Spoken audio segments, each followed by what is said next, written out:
SuperTalk Mississippi Media production. Looking for an affordable new home? Wyndham Mobile Homes is what you need. Discover all our spacious models, perfect for every lifestyle. Your dream home is waiting. Visit Wyndham Mobile Homes in Corinth today or online at wyndham-homes.com. This is Gerard Gibert, and thank you for listening to MidDays here on SuperTalk Mississippi. MidDays with Gerard Gibert is on the air. MidDays with Gerard Gibert is powered by C-Spire. Power your home or business with C-Spire Fiber. To learn more, visit supertalk.fm/C-Spire. C-Spire Fiber powers SuperTalk Mississippi.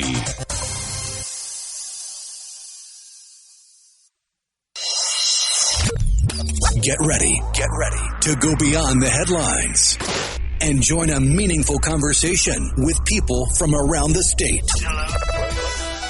You're listening to MidDays with Gerard Gibert here on SuperTalk Mississippi.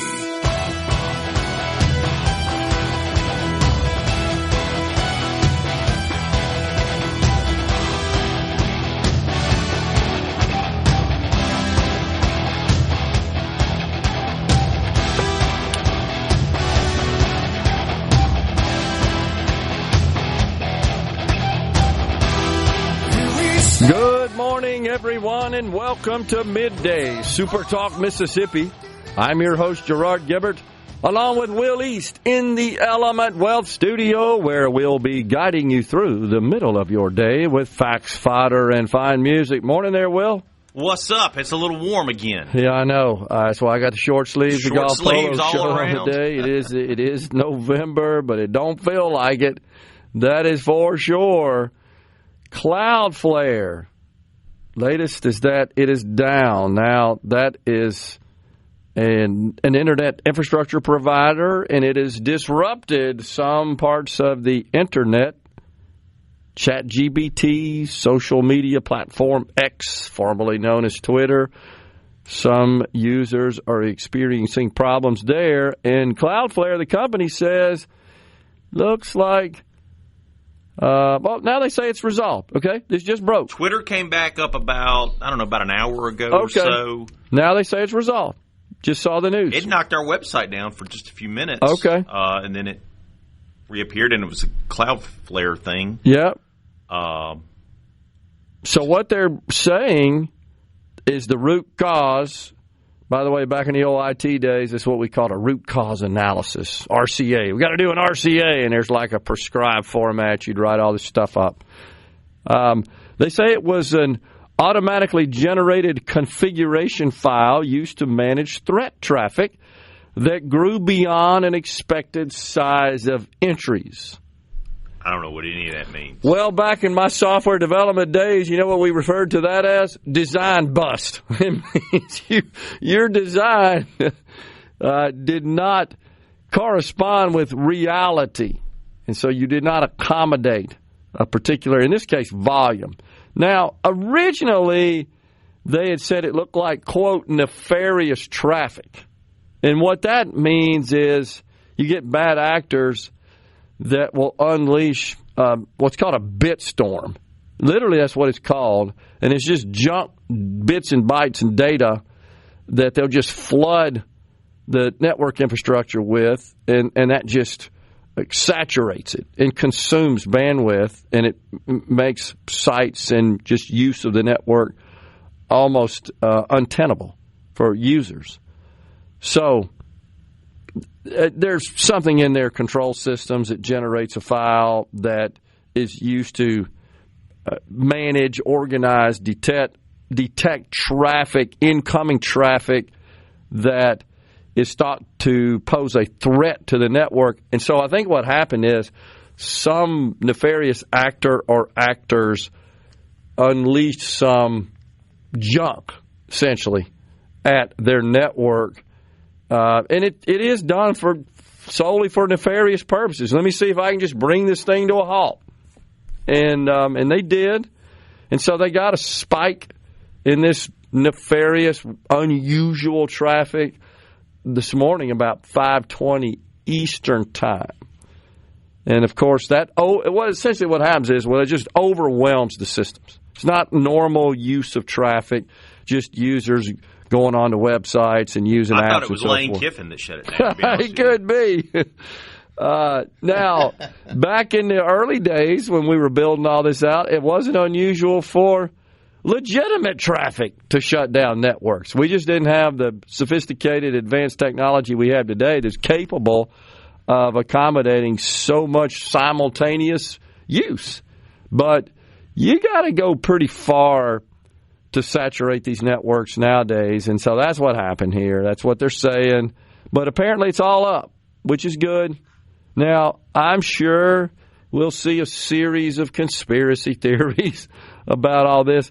This is normal, honestly. This just happens. Yeah. I've watched this my whole career, and in this case, most people don't even know who Cloudflare is. Probably never heard of it.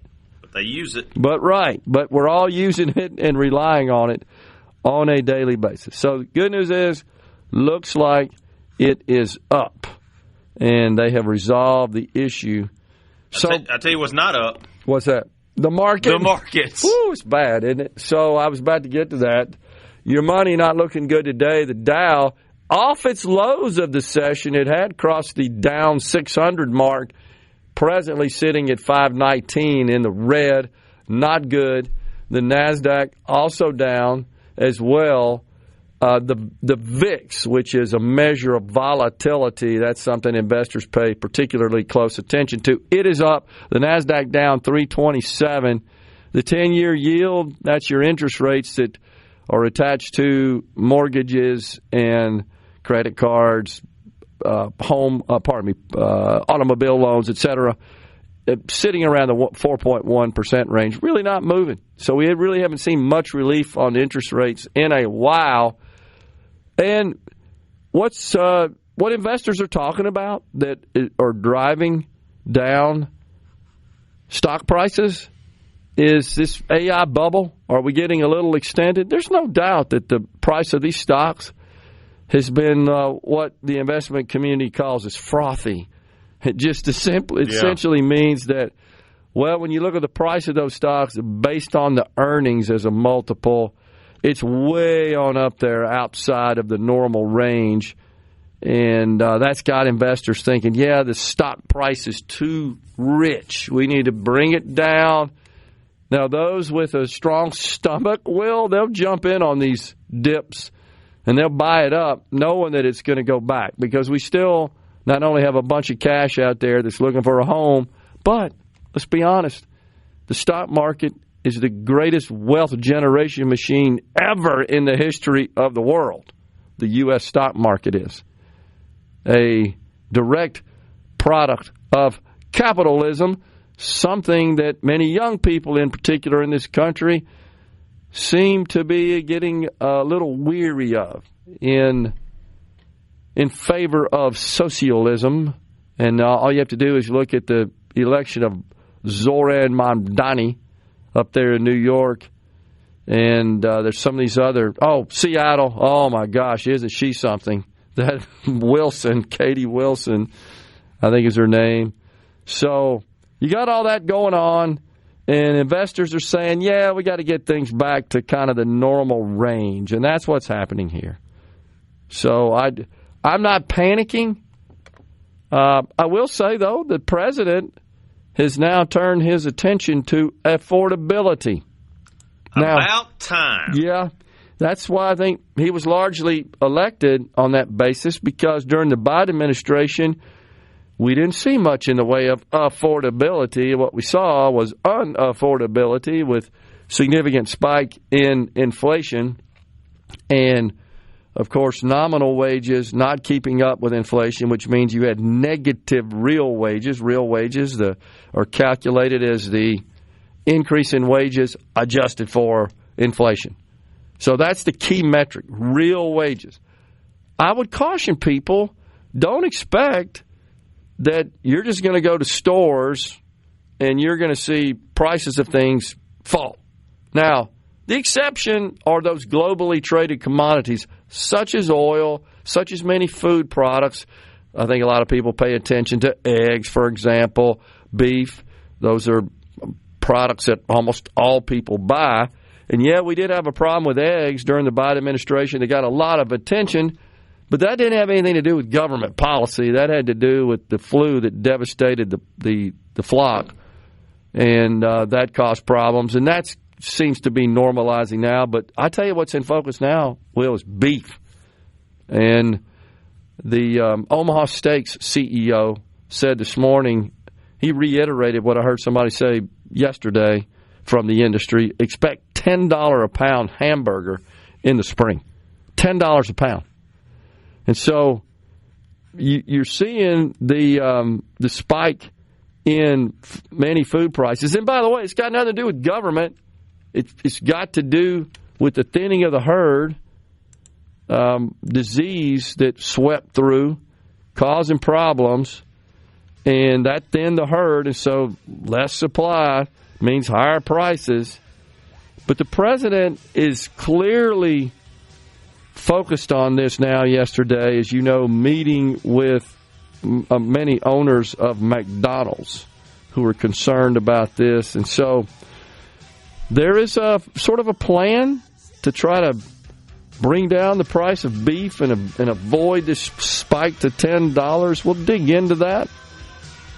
Right now, it's about $7.50 per pound, I think. Say it's going to 10 hamburger next spring. We're coming right back in the Element Wealth studio. It's Don Redmond, spokesman for AAA Mississippi at 11:05. Public Service Commissioner DeKeither Stamps at 12:05.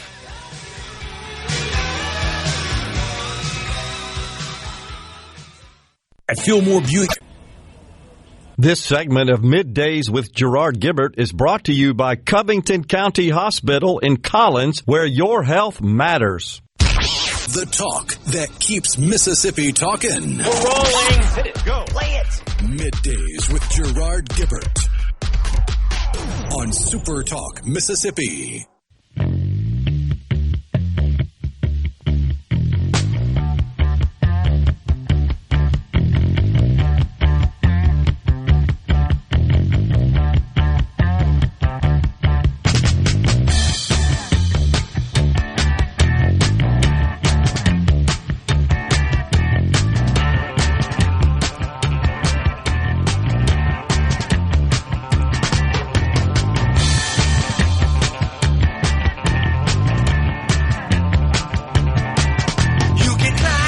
Welcome back, everyone. It's Middays from the Element Wealth studio. Appreciate you joining us today.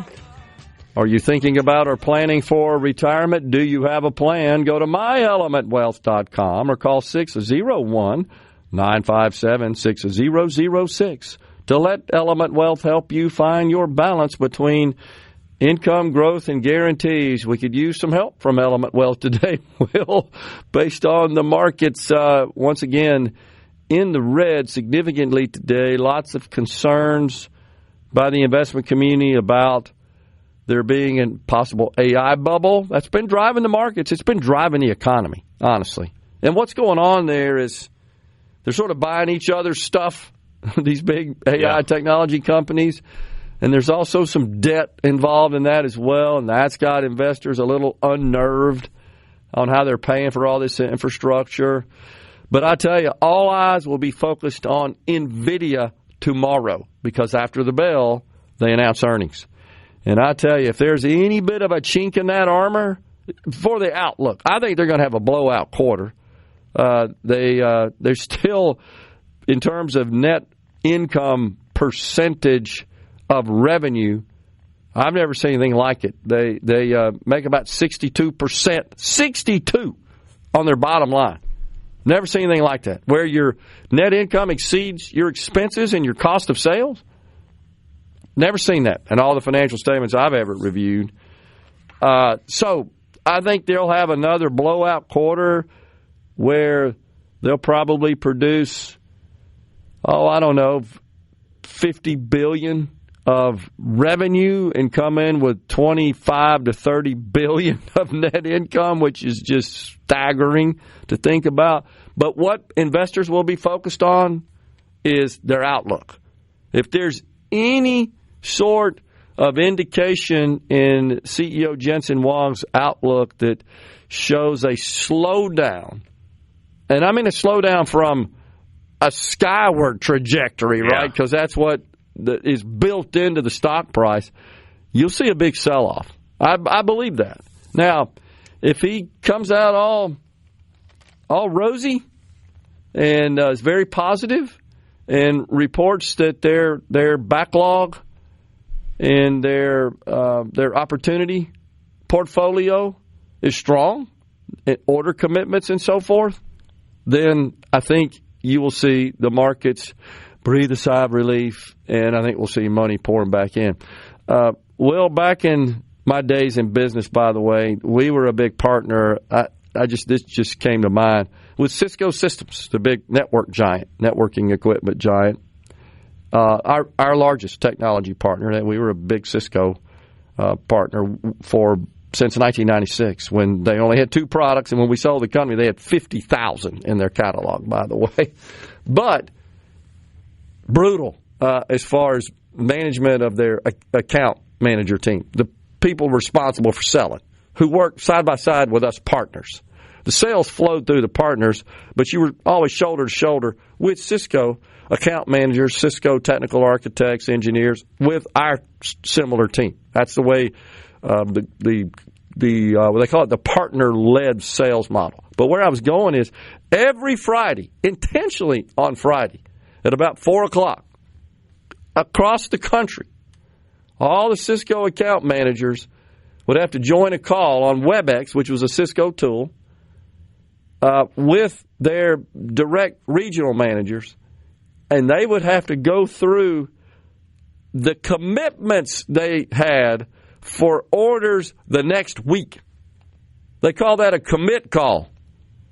And, man, the first thing they do is review how you did the prior week of all your commitments that you expressed and you shared the prior week, and then how many of those actually materialized, and how many of those orders were placed. But you talk about some nervous people. Now, they're highly compensated, and that's the price you pay for that high level of compensation, is the pressure cooker of being on that call with your peers. Well, I don't have any committed. What? I mean, yeah. But that's capitalism. That's sales 101. So before we went to break, I said the Trump administration has got some ideas on how to drive beef prices down in 2026. USDA chief Brooke Rollins, of course, who was in Mississippi not so long ago, sat right here in the studio, did an interview. She pushed back on these predictions that we'll have $10 per pound beef. She told Fox Business yesterday that the main action the administration is going to make is expanding grazing lands and reopening key cattle ports. They expected that would boost supply and thus bring prices down. And that could be. I'm honestly not skilled enough in that industry to know. I would be curious if we probably have some folks that are listening that are cattle farmers. We got several in this building that we know are represented here at Mississippi Farm Bureau Federation. What they think about this idea of more grazing ground and more ports. I think we're going to try to get somebody on from the Beef Association or the Cattlemen's. Andy Berry serves in the Senate. Yeah. I've been on many times. I'd really like to talk to somebody. Yeah. You know, kind of what they're seeing. Yeah. And there's also been this big talk about the beef industry as a whole. That's right. And the import dynamic is a part of that as well. This whole import thing with Argentina has been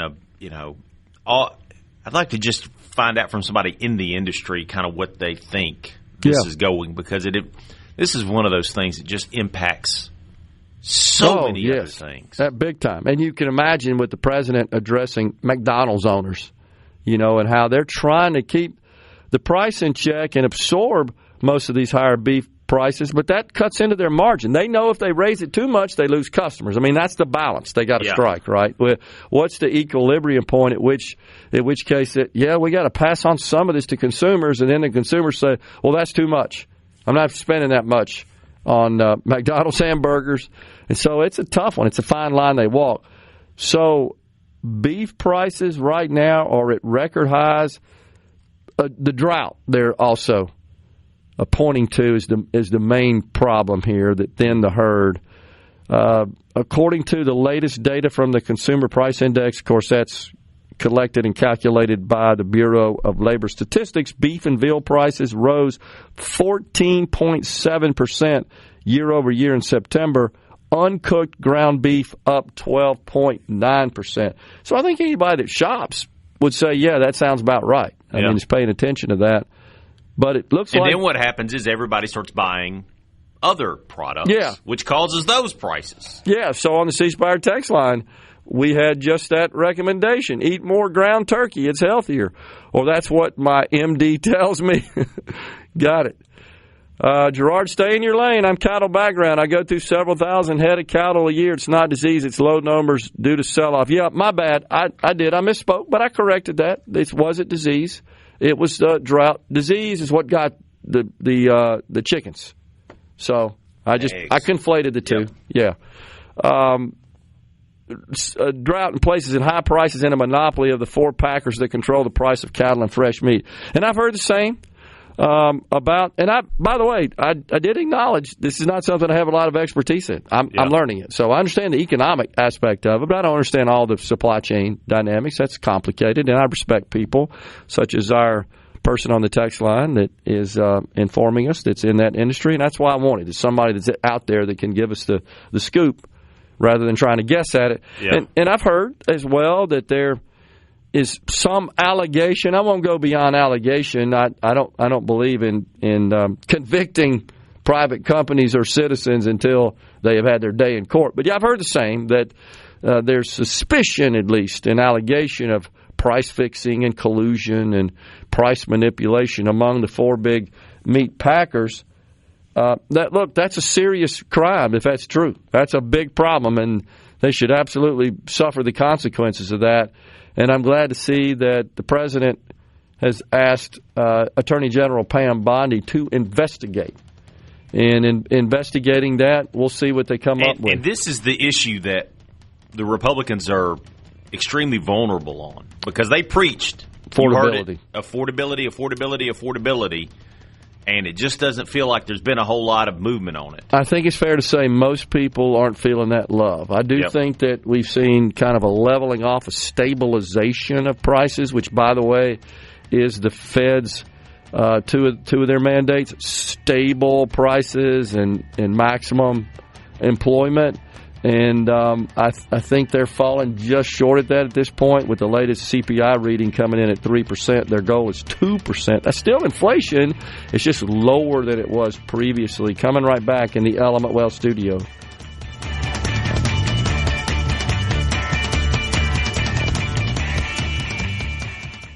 From the Seabrook. Hey, is everybody ready? I'm ready. Ready here. Middays with Gerard Gibert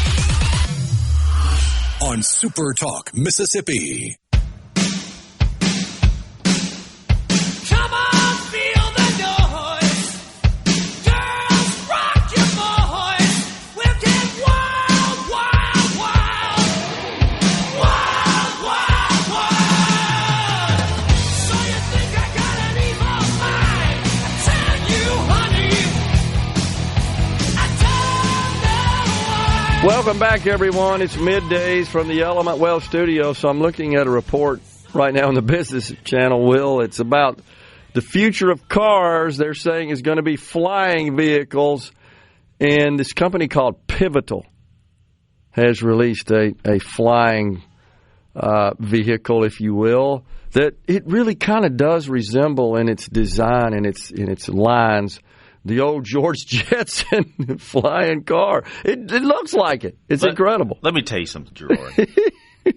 I was on the Natchez Trace this morning. Beautiful drive. Yeah. You know, we got the beautiful trees, all the color, and I saw a deer this morning, and it was just beautiful drive. Yeah. Until about halfway through, a car got behind me, and there were a couple cars in front of me, so I couldn't.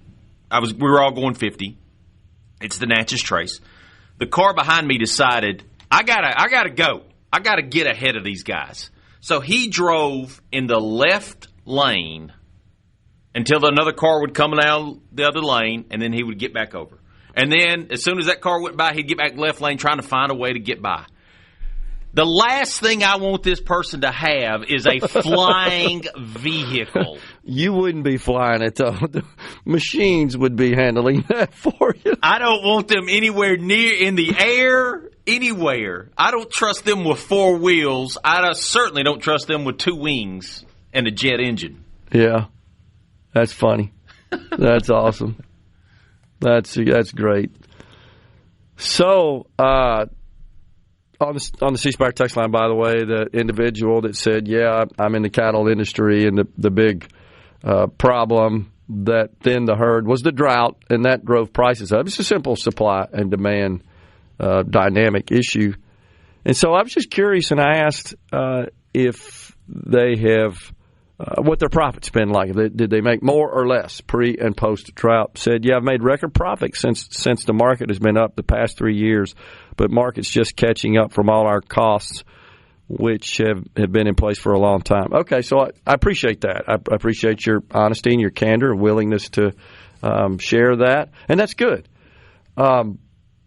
It brings this question up, Will, that it seems to be even permeating the right in this country, is that profit's not bad. That's not a bad word. I don't know how we got to that point. And most recently, of course, it's this bashing and smearing and tarring and feathering the health insurance companies. And I'm not an apologist for the health insurance companies. I'm certainly not a lobbyist for them. I don't like paying the big premiums either. And I've had a couple of situations where I've had to negotiate with them on coverage along with my position. So I get it. It's just that's one of the industries people love to hate. And it's a situation also where it is true that some significant amount of their revenue is derived from federal subsidies, federal programs. There are private insurers that run the Medicaid program, such as Centene in Mississippi. You've got Medicare supplement plans, Medicare Advantage plans, which also benefit from the government program of Medicare. They take your basic Medicare and they add additional insurance on top of it and package that up and call it, something a little better than base Medicare. But I guess I'd pose the same question. Could we say that Ingalls is getting filthy rich off the government? Yeah. Because they're building ships the government's paying for. I could go down the list. Right. I could go down the list of a whole bunch of other companies that are profiting from government spending on whatever it is that they make or services they provide. So I'm not sure I get that, that we're just all mad because, okay, well, they're getting all their money from government. Now, whether or not we should have subsidies for health care, that's a completely different discussion. And it's a worthy discussion to have. And that all came about because of the so-called Affordable Care Act. That was one of the components of the bill, one of the elements, with the goal of everybody being insured. And it is absolutely true. If everybody had insurance, that would spread the risk out, and that would moderate insurance premiums. The problem we have is when we got all these people that are uninsured and by their own choice, and I'm not for forcing them to buy insurance. I don't agree with that. And that's what the Obama administration tried to do with the Affordable Care Act, is impose these extremely stiff penalties for not having insurance. That was the goal, and that the objective was, hey, if we put these penalties out there, everybody will be covered, everybody will buy insurance, and absolutely that is better when you spread the risk out. No doubt about that. But that didn't work out. That was misguided. And, of course, now we don't even have a penalty. It's been reduced to zero. That was done in 2017 as part of the Trump tax cuts. So there are a lot of people on the sidelines. The insurance companies, I think the president just said something about that. He said that, he's in favor of just sending money directly to people to buy insurance. We don't have such a program in this country now. We have health savings accounts. You can't buy insurance with that. You can cover your out-of-pocket costs with that. You still have to have insurance to accompany your health savings account. And it sounds to me like what's being proposed is a health savings account where these 20 million people who obtain their coverage in the exchanges would receive some amount of money that hasn't been discussed, the details haven't been released, into a health savings account that they could then use to buy health care. And I don't know if that means buy insurance or pay directly for health care to the providers of the health care. You go see the doctor, and you've got a health savings account, and you use the money in that health savings account to pay the physician. Now, this is extremely complicated from a systems perspective and an information handling perspective. You think about right now, we send everybody SNAP cards, right? And we load those SNAP cards up, and they go to the grocery store, and they check out, and they present that SNAP card, and it'll pay for whatever's eligible of what was purchased. It knows it based on the stop-keeping unit. This is eligible, this is not. And it's governed, by the way, with some federal level and then further detailed at the state, broken down at the state level. You can literally look it up in each state, what's covered under SNAP. So this would work the same way, I assume, where you send everybody some sort of electronic account, and the money in that account could only be used for certain health care expenses. Right now, we don't allow that for the purchase of insurance. Would it mean that people could then buy insurance with it? Sounds like that's what the president wants. I don't know that that increases competition. We have 90 insurance companies that sell in the exchanges, 5 in the state of Mississippi. So when you go to healthcare.gov and you put in your address, it shows you, hey, these are the carriers that sell insurance in your area, in your address, and you choose from those. So we do have some degree of competition now. I'm not sure how this would change it. And if you're going to use the money to buy insurance directly with insurance companies, I'm not sure that's any different than back-end premium tax credits going to insurance companies. You're still using that federal money to pay insurance companies.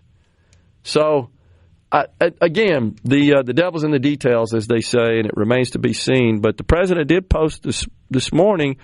He said, I want to send the money directly back to the people with nothing going to the big, fat, rich insurance companies who have made trillions and ripped off America long enough. The people will be allowed to negotiate and buy their own much better insurance. So I'm not sure how, because it's not like there's going to be any new insurance companies that are going to spin up as a result of this. I mean, what's out there is out there. Might they devise some new plans? I guess possibly, but they all have to comply with the Affordable Care Act until there's action on the part of Congress and the president to change law. So I don't know that really helps in that. Power to the people. I'm for that. He says, Congress, do not waste your time and energy on anything else. This is the only way to have great health care in America. So this is talking about health insurance, not health care, and there is a distinction. And also keep in mind that in accordance with the law, 85% of what they take in premiums has to be paid out in claims. Not much is left over after they do that, and they pay administrative expenses to run a company. The insurance industry is not very profitable. It averages about 3%. In fact, last year, it did about $1.2 trillion of revenue and made under $40 billion. Tomorrow, NVIDIA will likely announce that it made almost $30 billion in a quarter. Just some interesting contrast there. We're coming right back in the Element Wealth studio.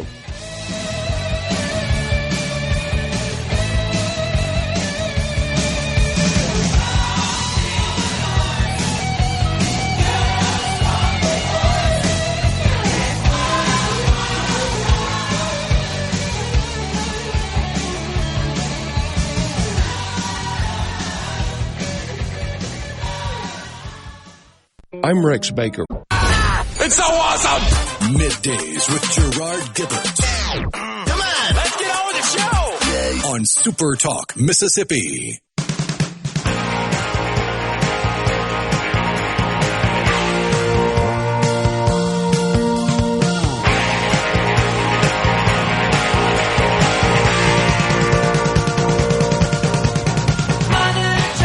Welcome back, everyone. It's Middays from the Element Wealth Studio. We got some tickets to give away later on as well, right, to Chicago. Yeah.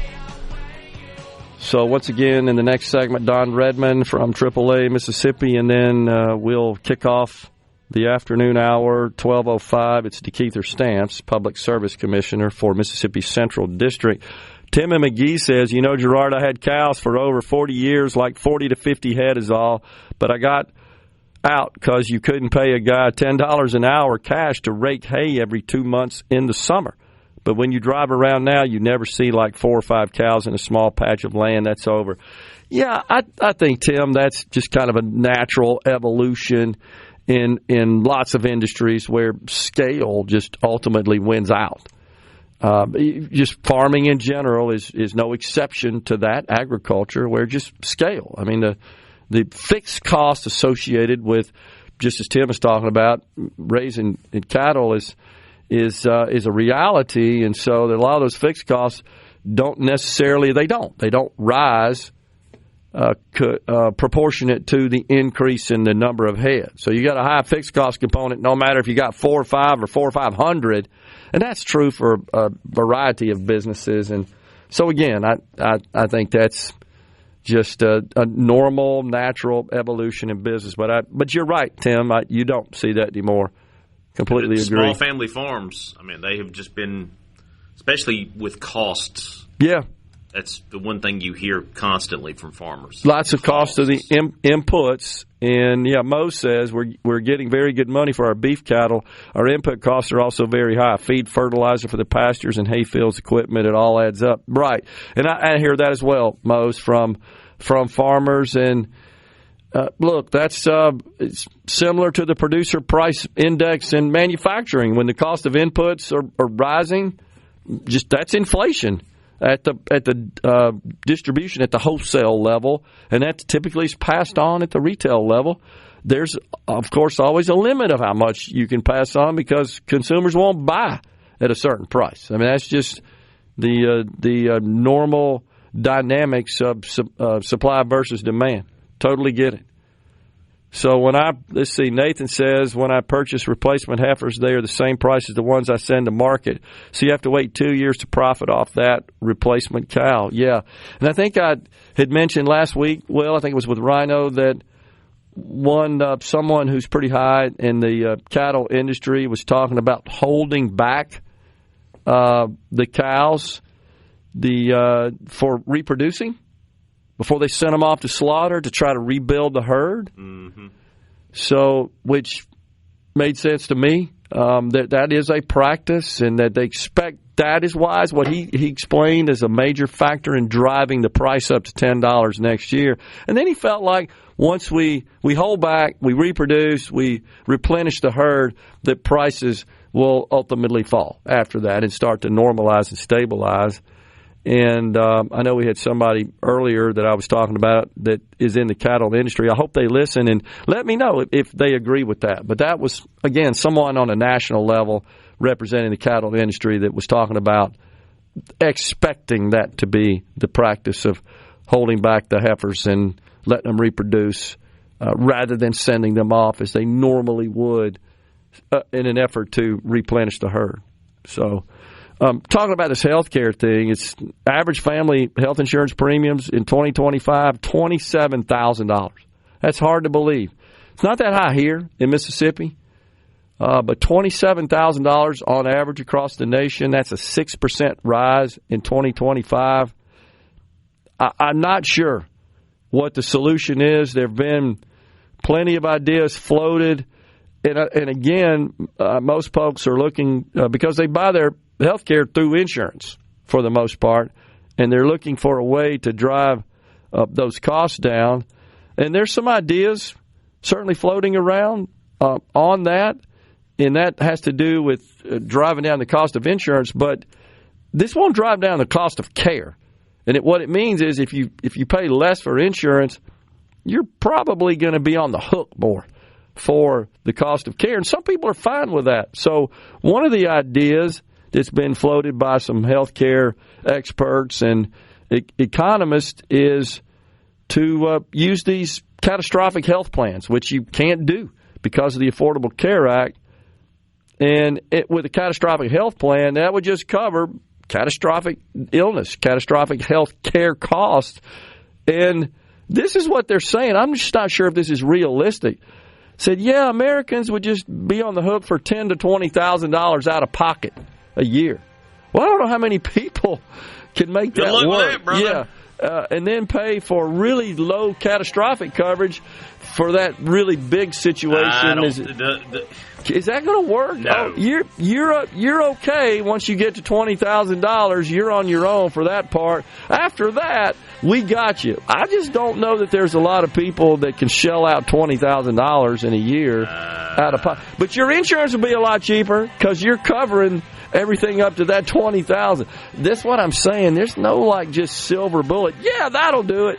This is one of the suggestions. We're stepping aside for a break. Don Redmond with AAA is after Fox News and SuperTalk News.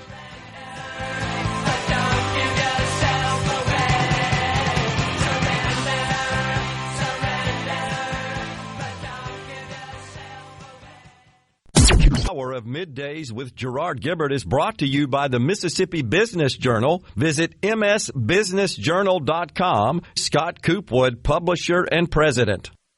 And now, the talk that keeps Mississippi talking. That's what I like to listen to. You're listening to Middays with Gerard Gibert. Here on SuperTalk Mississippi.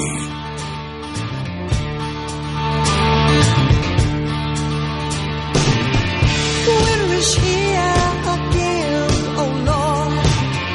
Haven't been home in a year.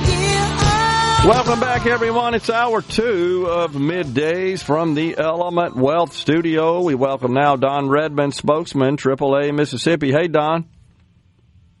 Hey, how are you? Man, I got to compliment your bumper music. Man, Journey, baby. That's what we do. That's what we kick off every hour with, some Journey tunes. We appreciate that, Don. Yeah, we enjoyed it as well. So give us an update on AAA, and in particular, what's the outlook for the gas prices as we head into the big Thanksgiving travel holiday period? You know, we've seen gas prices holding steady for the past week with about $2.60 a gallon. That's still considerable savings over where we were a year ago. I think that once we get past the holiday, we'll see those prices continue to drop as we head into the Christmas and New Year's holidays. But I don't expect any dramatic drops from here on out. As you can imagine, service stations are kind of bracing for that influx of people, and we're projecting a record number of people traveling for Thanksgiving holiday this year. About 1.5 million more people than last year. Wow. So a bunch of people traveling, and gas prices are staying pretty level. That's the big news. That's the big news, yeah. I mean, as you can imagine, the car is the preferred mode of transportation. I know there's been a lot of concern about flights and what have you, but it seems like they're starting to get on schedule again. I think certainly by next week, I think a lot of those concerns will be alleviated, except, of course, depending on your destination. If you're going to a place where there's potential winter weather storm, then you may have some complications. But in terms of complications stemming from the shutdown, I think those are no longer a big concern, certainly by the time we get into a holiday next week. Okay. Well, what about the roads? What does that look like? Yeah, again, over 80% of people are traveling. And again, overall, nationwide, we're talking about 81 million people traveling. The vast majority of those are going to be traveling by car, and we're talking about 73 million of those will be traveling by car. So, if you're heading out for your destination, we strongly encourage you, the earlier you can get started in the morning, the better, the least traffic you're going to run into. But you will be sharing the road with a lot of folks. Okay. Are there any major road closures that you can share with us, report to us? No, but where you're going, your destination, and there's typical choke points.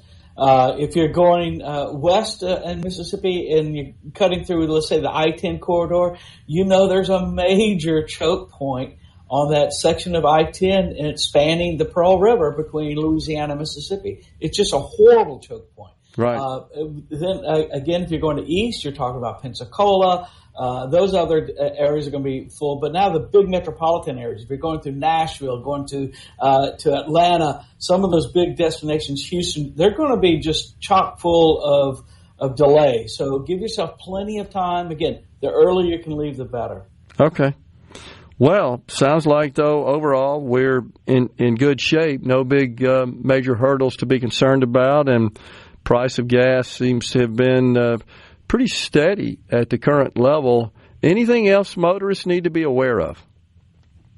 Yeah, if you're traveling by road next week, strongly encourage you, this is the time to check out your car. Make sure your tires are in good wear. And don't you hear that, Gerard? Make sure your tires. Man, don't I ever know it. I'm going to share that story here in a second. Yep.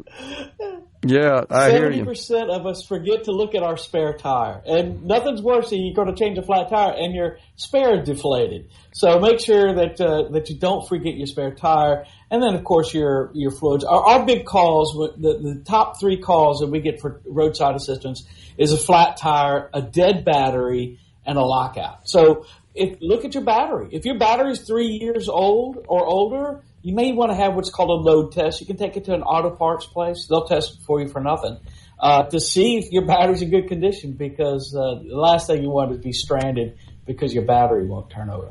Well, I'm living proof of the value of the service because it just happened to me Friday. I don't know if you heard the story, but I was headed north to Oxford to host a show at the banking symposium there, and about 20 miles south of Batesville, I, in fact, had a blowout on a tire, which is not an old tire. It still had plenty of tread in it there, Will. Just want you to know. So I wasn't riding on slicks or anything on 55, and so I, of course, used my AAA membership, called them, and they came out and got the spare put on there and took the old blown out tire out, and I went and had it repaired after the show. But it was a repair that enabled me to get there at least to host all the show except for 3 segments, the first 3 segments, and Will and team handled that for me. So, yeah, that's what you have it for. And it worked out exactly as designed, right there on 55. Otherwise, you're just stranded. Also important. Your story is also important about the importance of keeping your hands on the steering wheel. And it's so frustrating for us in the traffic safety world to see marketers of new vehicles, no hands on the steering wheel, and they're, acting like they're conducting an orchestra and doing all kind of silly things.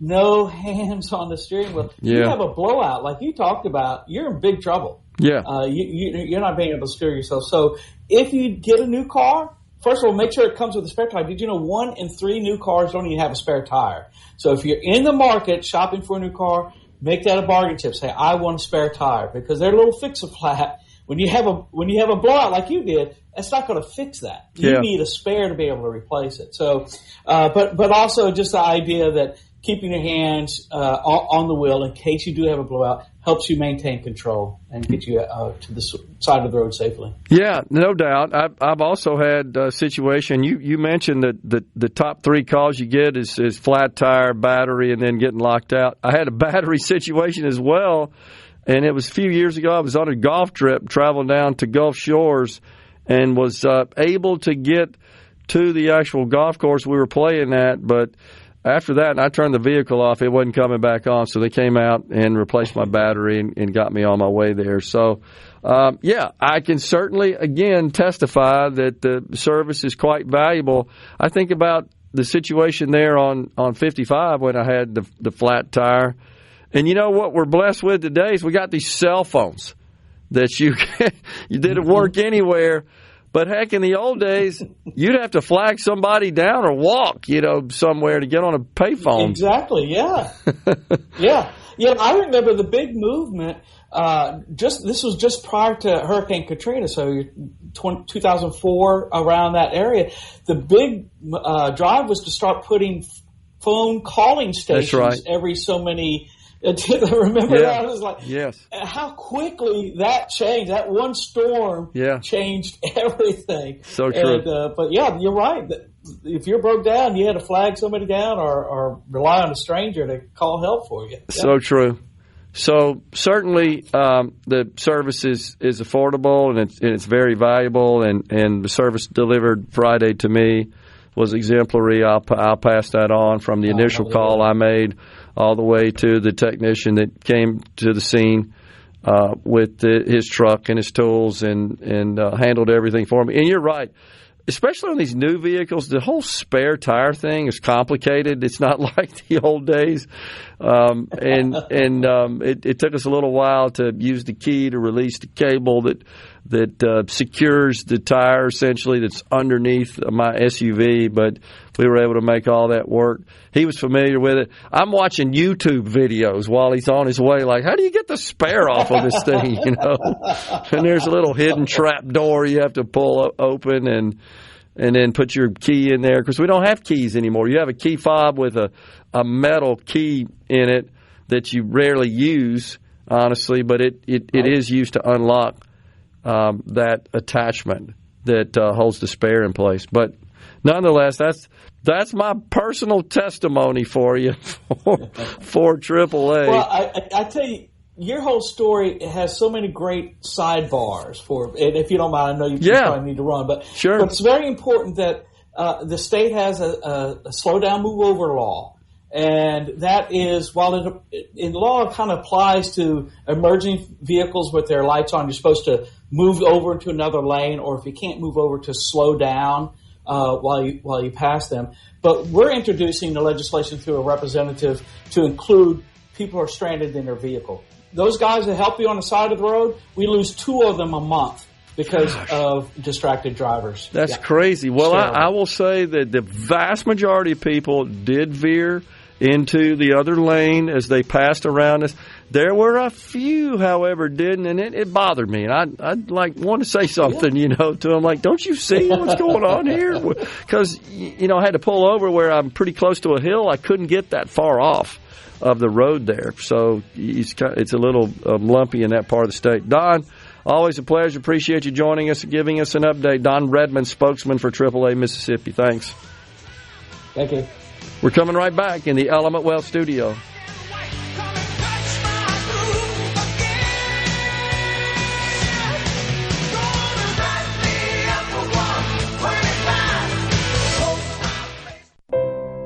We interrupt this program.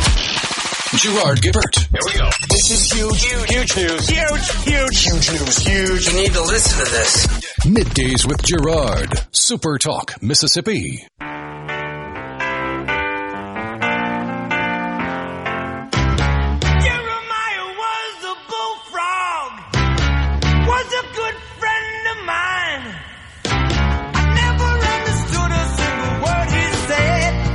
Three Dog Night bumping us into this segment. So yesterday, Will, I was putting my garbage out, and an individual in a pickup truck was coming out of the driveway, the house next door to me, which is under construction, by the way, and beautiful house. It's under construction. So this was the builder. And he rolled his window down and said, "You, Gerard?" And he was familiar with the show. Yeah. And was very complimentary of the show and the team and so forth. He said, "I especially like the music." So that's good. I said, "Well, our producers have good taste. I happen to align with their taste, so it's a win-win all the way around." And we even got a guest complimenting our music, which happens a lot, as you know. So really, really cool. We have a lot of fun with that.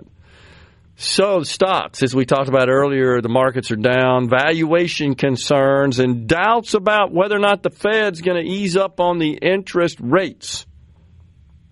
So when the president yesterday spoke at the McDonald's Summit, I think is what it's called, that was his primary focus. And so it looks to me, Will, that perhaps since he's been elected in office, if you think about most of his successes there, they've really been, as we discussed yesterday, related to international matters.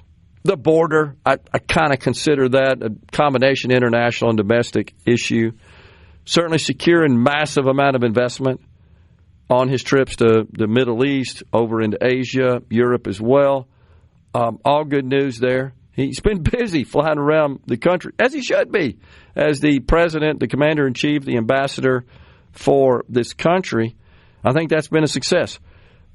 He, of course, has also been heavily involved in ending some of these conflicts and wars. And of course, the what they call it, Operation Hammer, something or another, right? In July, when he bombed Iran's nuclear production facilities, devastated their capabilities, set them back a lot. All that, again, more international in nature, foreign affairs, as I guess they would call it in Washington. So now, though, the focus seems to be on affordability. Now, and this is probably all intentional because the previous administration did very little foreign stuff, it seemed like. That's right. And two, the affordability stuff is what impacts Americans most. You've got midterms around the corner. So it makes sense for them to start focusing on this now. And that's where I was going, that this is going to be the key issue. I think all indications are going into the midterms, people are going to vote with their pocketbooks. I would say that in the 2024 presidential election and the elections across the country, I think people saw as their top issues, no doubt, the economy, their household financial situation. But, man, the Democrats in this country just leaned into all this crazy cultural stuff that I think people said, wait a second, this is getting out of control. And there's no doubt that was a huge factor that played out at the ballot box in 2024. It feels like that, to a great extent, that stuff has kind of lost its luster, that you don't see as much craziness going on. It is still happening. There's absolutely pockets of it. And every day I come up on more reports where this nonsense is still going on. I saw a report earlier, a group of fathers called Maine Girl Dads asking the general public of Maine to sign a petition for the initiative titled An Act to Designate School Sports Participation in Facilities by Sex. So there's still pockets of it. There's still nutcases out there, such as in Maine. But you're seeing people opposed to this crap mobilize and organize and deliver a very strong message. So I guess where I'm going with this is the key focus now is affordability. There's no doubt that Zoran Mondami, he's the one that really brought that to the top of the list. He's a nutcase. He's a Marxist, but he did point that out.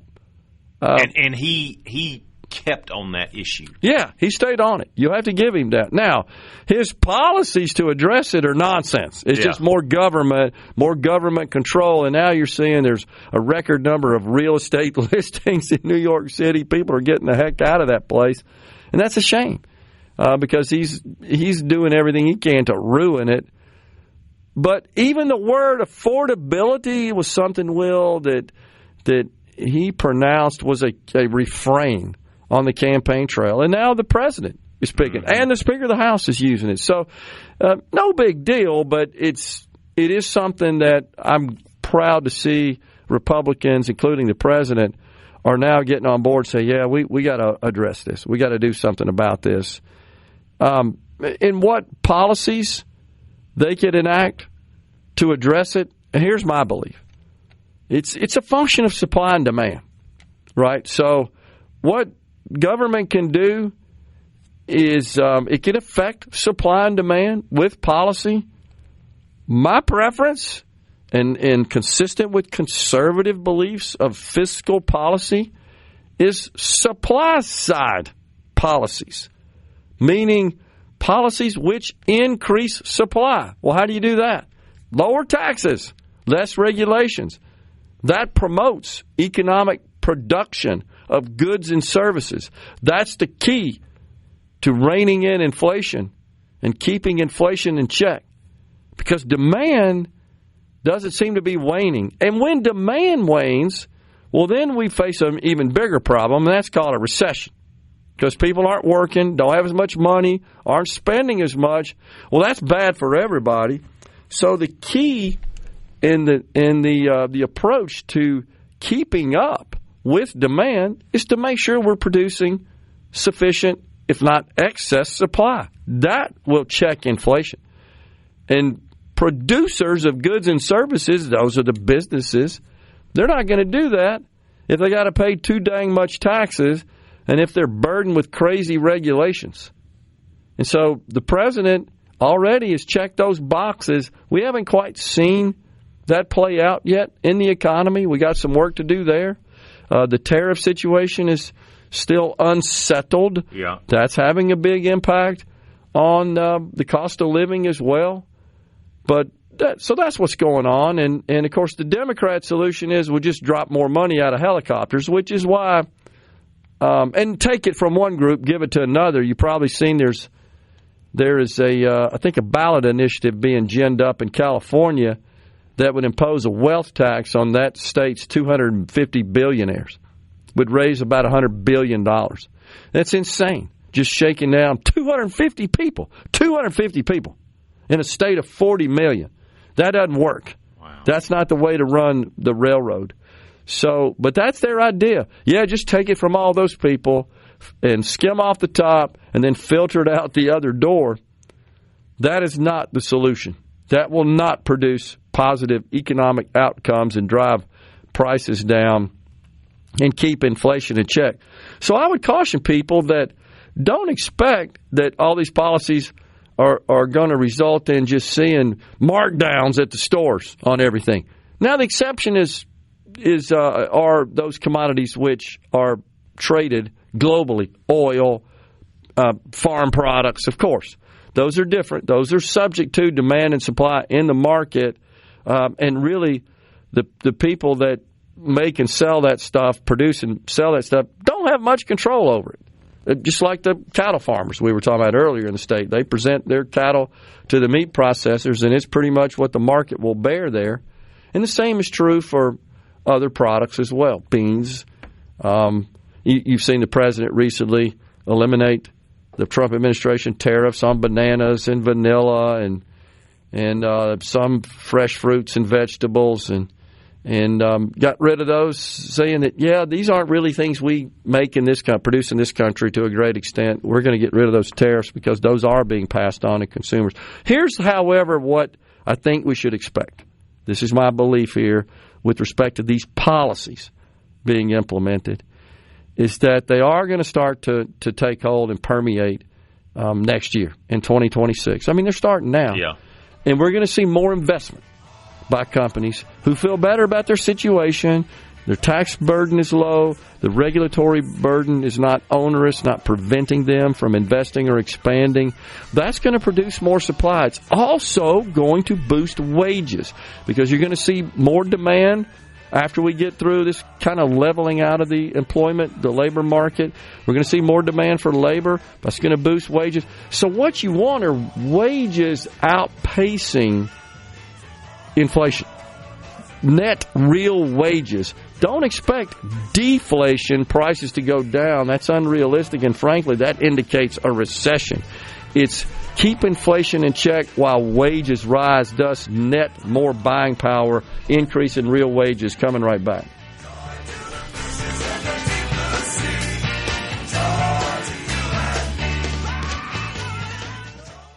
From the Seabrook, Gerard Gibert. Going beyond the headlines, breaking down the stories that matter to Mississippi. Middays with Gerard on SuperTalk Mississippi.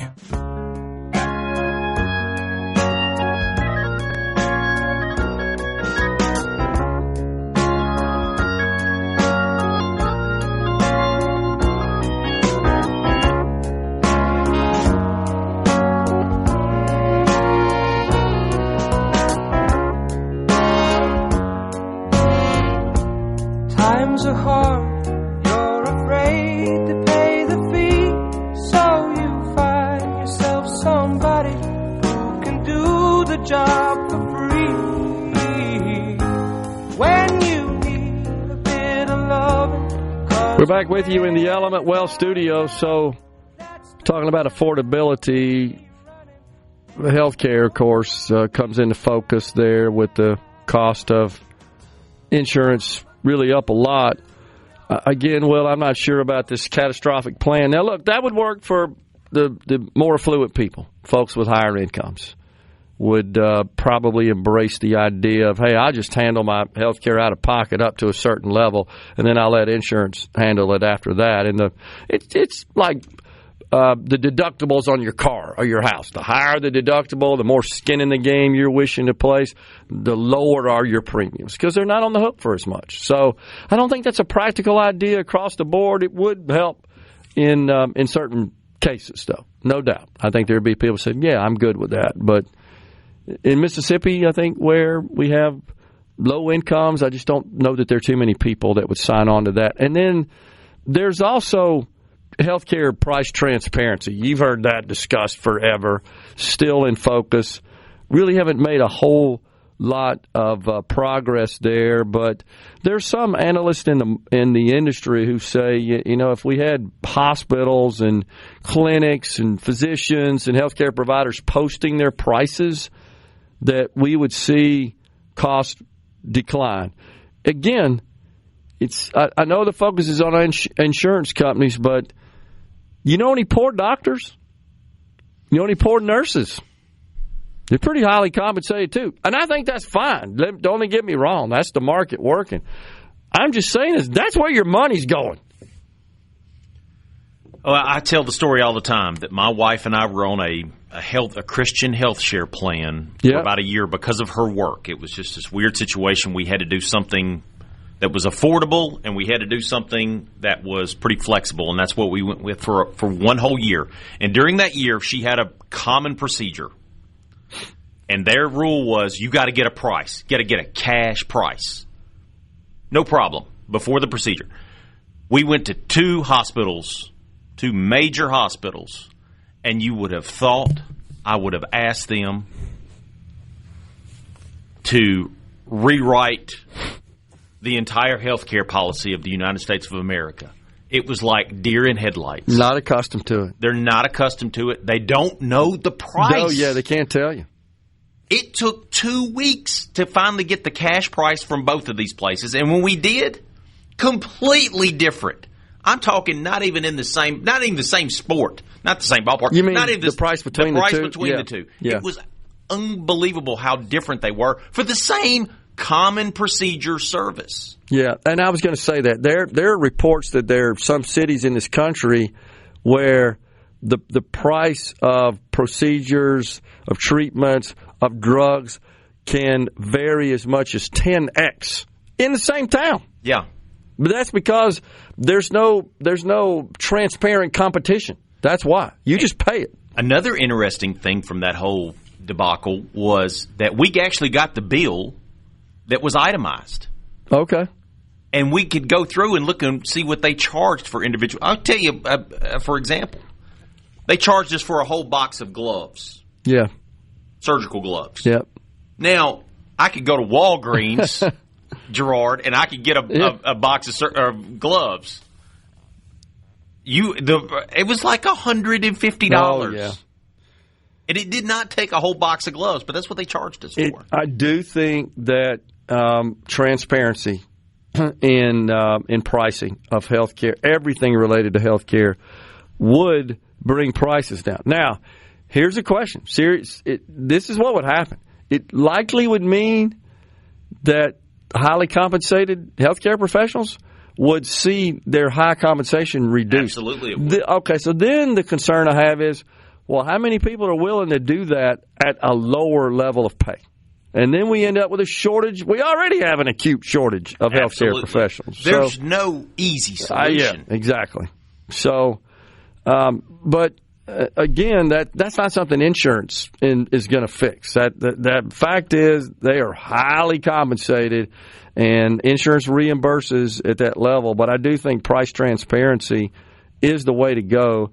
It would be a huge factor in reining in the spiraling cost of health care.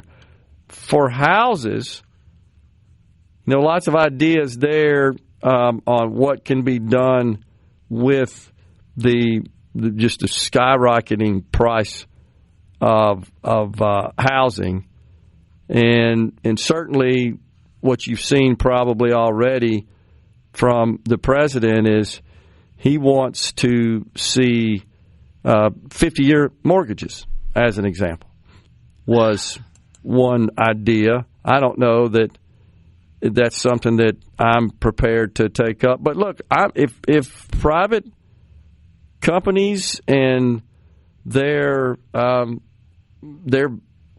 borrowers want to negotiate such a deal, have at it. But what the president's talking about are the government entities that backstop these mortgages. They'd have to sign on to that, which means congressional change. Now, portable mortgages, I like that idea, and assumable mortgages. Portable just means if you're in a low-cost, low-interest rate mortgage right now, you could sell your house and take your mortgage with you to finance a new house and just adjust the principal, right? But take the amount you already got under contract in the existing mortgage at the existing interest rate with you to finance some or all of your new property. So that's an idea that I think makes sense. That would require that's probably holding some people back from... No doubt. It's holding a bunch of people back. Because you can't go... Because we had so many years of those low interest rates. I tell you, almost all of this crap, it points to COVID. Because when COVID hit and the bottom fell out, that's when we had these 2% mortgages, which was insane, honestly. Never seen that before. Everybody rushed out, bought a house. Both of my adult kids did, to take advantage of those interest rates. And neither of them are in a position where they could roll into a new house because of the interest rate being double what it was then, right? So they're stuck. So we're not seeing a churn as a result. We're not seeing the market turn over, and that affects the price of housing.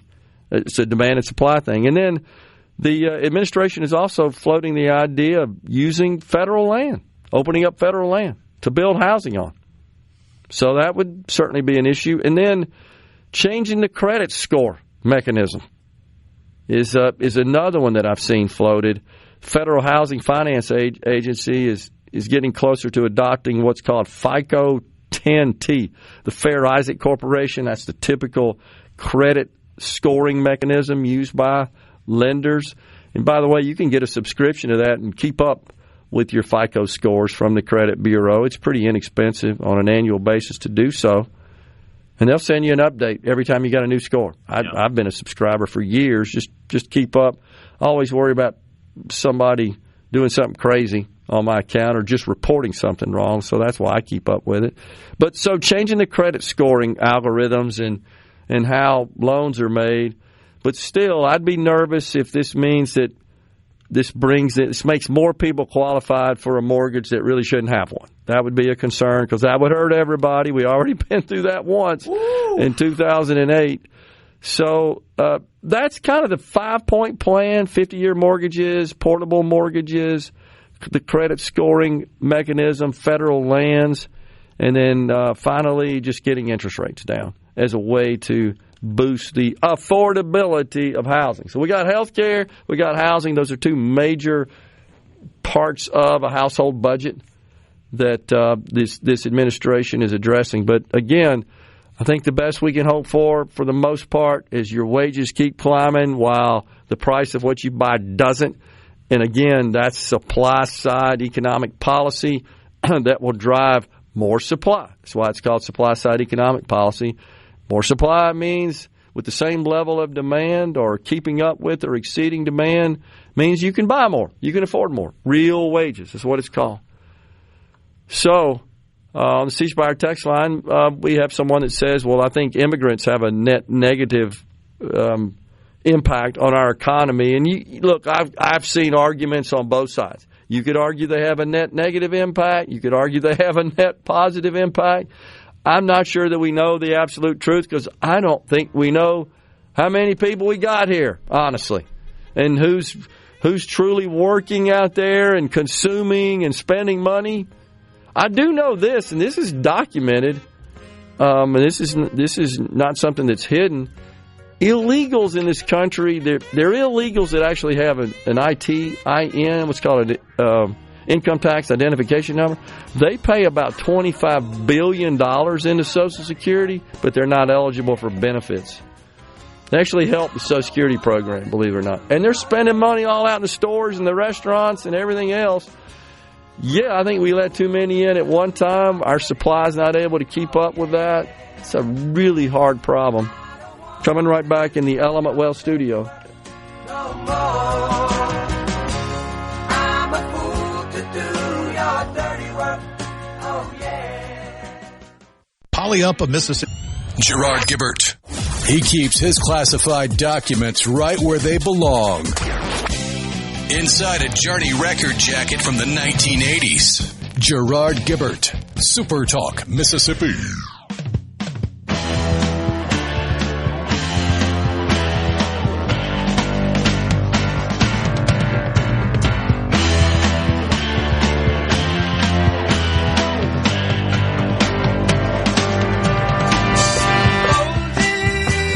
That's it. That's Chicago. Will's got some tickets to give away to the Chicago concert. It's coming to Brandon next year on May 1st. You don't want to miss it. Tell them about it, Will. Yep, one of the best-selling bands of all time, Chicago, coming to the Brandon Amphitheater on May 1st. That's Friday. It's a Friday night concert.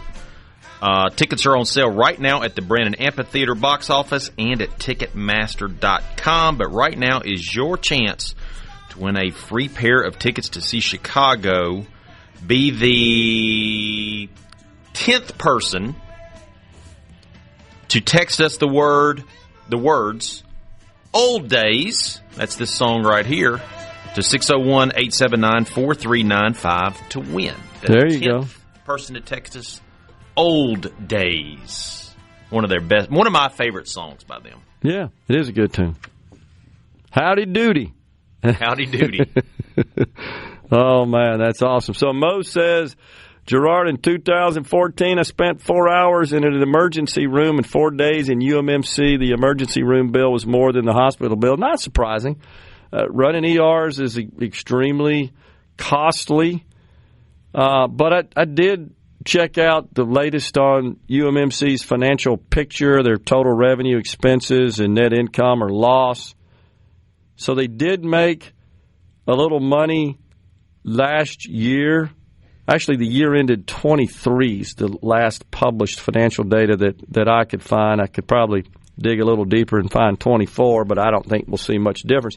They made $5.4 million on $1.8 billion of revenue. So I'm glad they had a positive cash flow because, they have had years where they've been underwater. So that's 0.3%. 0.3%. So all that money we pay for that health care, once it all shakes out and the expenses and the bills are paid, it generates 0.3%. That means 99.7% pays bills. People, primarily, of course, and lots of other services, drugs, etc. In 2020, year ended June 30th, 2020, UMC had a net negative margin of $27.5 million. So, and then 21, when, guess what happened? The government dropped money out of helicopters. Here, have some UMC, have some Will, have some Gerard. Right? So they had a net positive net margin of $51 million because we added that to the debt of the United States of America. Make no mistake about it. We borrowed money, we sprinkled it out of helicopters across the country, and what happened next year in 22? 9% inflation. Shocking. You see the deal here? So, under normal circumstances, though, just looking at the average, they're kind of hang around. Look, in 2019, before COVID, UMC's net income, its margin is what it's called, when you're structured as an entity like this. $361,000 on $1.5 billion of revenue. $361,000. That's .00 something or another. Yeah. That's incredible. I think it'd be .002 if I'm not mistaken, percent. So it's just expensive. And you know as well as I do, they're fantastic healthcare professionals at UMC. I'm not really being critical here. Dr. Woodward, who's been on the program for, fantastic. I know many of the physicians, the healthcare workers. We're blessed to have such a fabulous asset that takes care of a lot of sick people in Mississippi. I'm just pointing out this is not a profitable business, that you got to pay these extremely talented healthcare professionals a lot of money to do what they do. Because you know what happens? They're getting calls from people all over the country every day because of the shortage we have. Hey, come work here, come work there, come work here. Here's how much money we'll pay you. Isn't that what's happening in the NIL right now? Yeah, absolutely. The doctor transfer portal. It's the same thing. It's some supply and demand thing. So I know that Thomas and others, and we had somebody earlier that was talking about we need to end the H-1B visa program. You know, did you know that most of the physicians in the rural areas of this country, H-1B visa people? We wouldn't have any doctors in the Delta were it not for the H-1B program. Yep.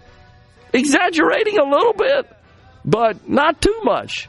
Now, abuse of the H-1B program, that's wrong. That's totally wrong. Yes, there are companies doing that in my own information technology industry, and it aggravates me. But there is a proper use for it. I believe we want the best and brightest from other countries to come in and contribute and assimilate, key word there, assimilate into society. And so does the president, which is why he's a big proponent of the program. Fox News, SuperTalk News, then Public Service Commissioner DeKeither Stamps.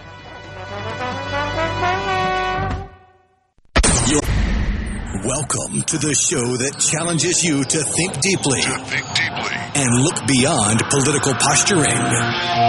You're listening to Middays with Gerard Gibert here on SuperTalk Mississippi.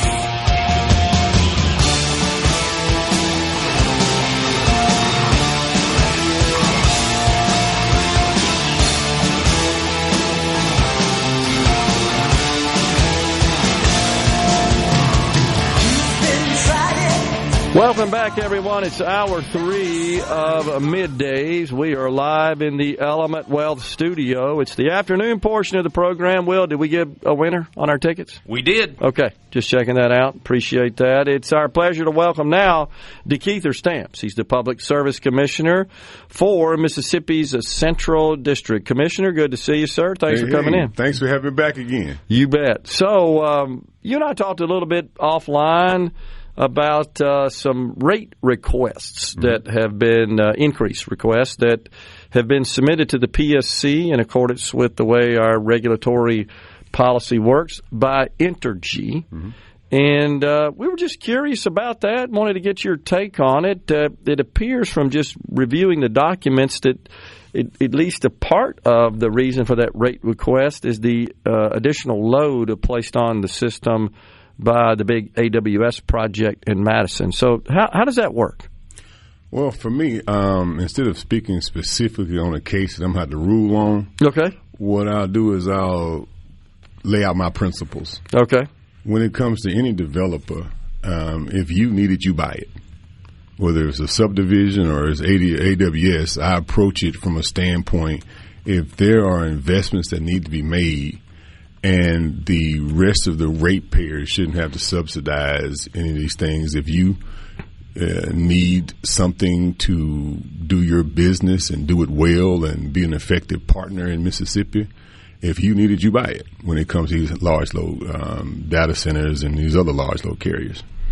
So just looking at the actual request documents themselves, which I have reviewed, in particular, there's one of the projects that Entergy is naming Cosmos. I think it's typical whenever they have these new power plants that they're building, they will assign some sort of code word name to them. This one's Cosmos, that from the documents appears to be dedicated exclusively to the AWS project. Best I can tell, maybe that's not the case. But when I look at the breakdown of the rate request, the percentage of the rate that the rate request they're looking for to the various rate classes, it looks like that residential customers are shouldering just under 46% of that. So is that something? I know you said you're not prepared to tell us how you're going to rule on this at this point, but it's my understanding that when the law was passed that provided AWS a number of concessions and just provisions for them to come here, signed into law by our governor, that these additional energy costs would be borne by them and not ratepayer consumers. Well, those are the discussions that we had during that time period. But again, my view of the public utility staff and our staff at the Public Service Commission, when they make these rulings, they'll send it through a process, and we'll be waiting for their recommendation on the back end. Okay. Of which way to proceed on it. Okay. But can you at least tell us, is this your understanding of it, the way I described it, that they would be responsible for bearing the cost of the investment that Entergy would have to make in order to provide the necessary service? Again, back to my first comment, my stance with developers at most levels, especially when it comes to data centers across the state of Mississippi, if you need capacity, if you need those things, then you purchase it. Okay. So then let me pose the question to you this way, because I don't feel like you're answering it directly, and that's fine. You may not be able to. I don't know how your process works and your governance works, but if it turns out that Entergy is asking for consumers to bear some of the cost associated with the investment they're making to increase capacity, generation capacity, and transmission to accommodate AWS, would you approve such a request? Well, first, we got to review the rate case or review the proposal that's being put forward.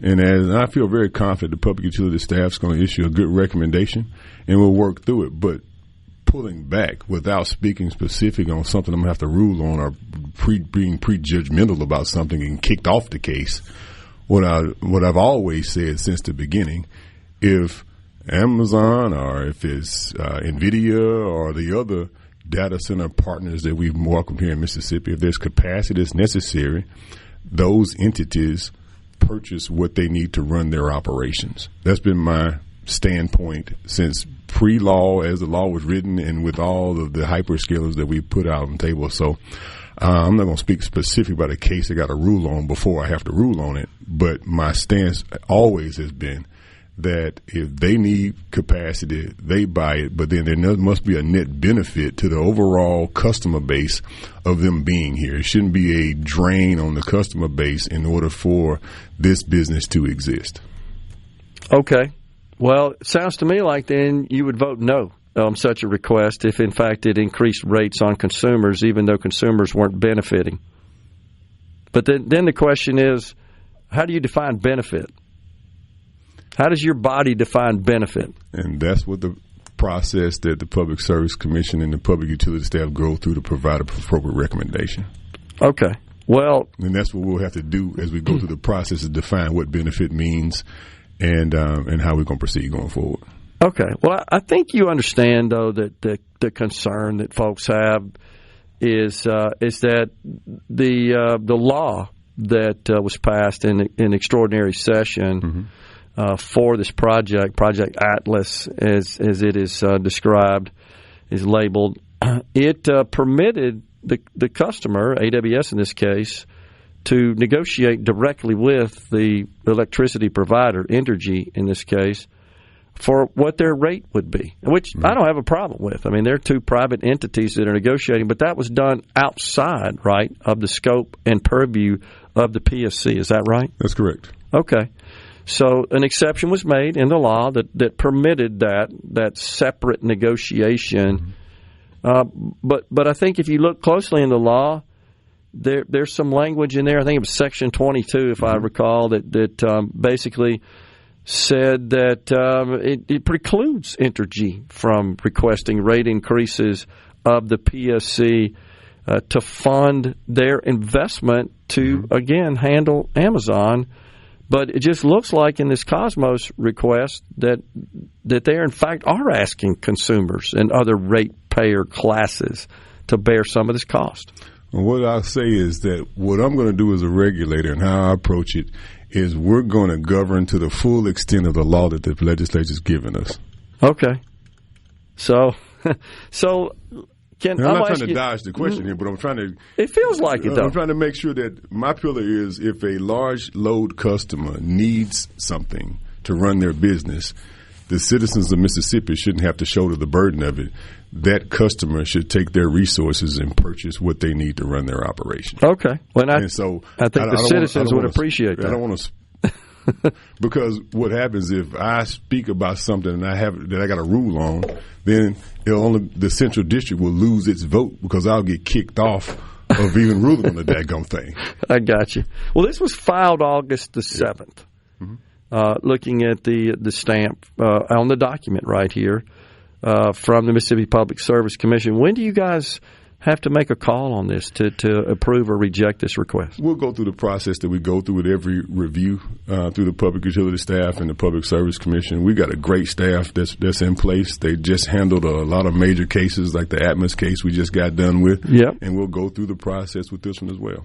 Okay, but so I mean, there's no deadline that you guys have. We'll give about 60 or 90 days, and we'll get to a point where a ruling is in place. And I'm asking that as a question. Is there like a rule or a policy or law that says, hey, that PSC has to provide a ruling on rate requests within a certain time period after receipt? Well, from my standpoint, I don't rush things. I make sure that it's done right and prudent the first time, so we don't have to go back and forth on issues, and we make sound decisions. So you're not compelled by any law or regulation or hard, fast rule? I mean, you could sit on this for like a decade if you wanted to.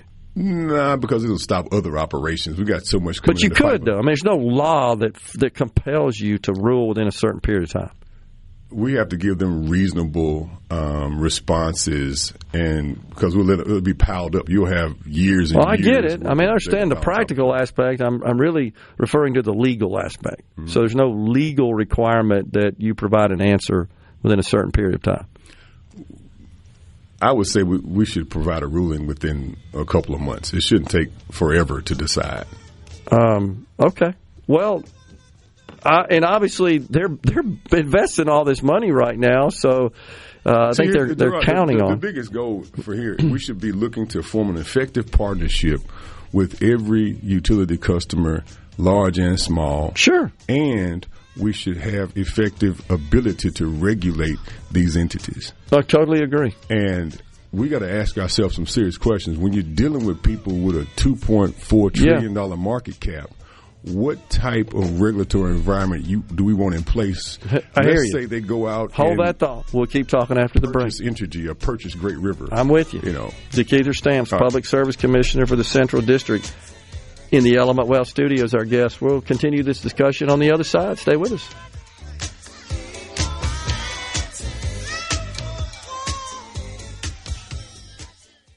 Well, we ran a couple. Bring the stories that matter most to Mississippians. Gerard Gibert. Middays with Gerard. SuperTalk Mississippi.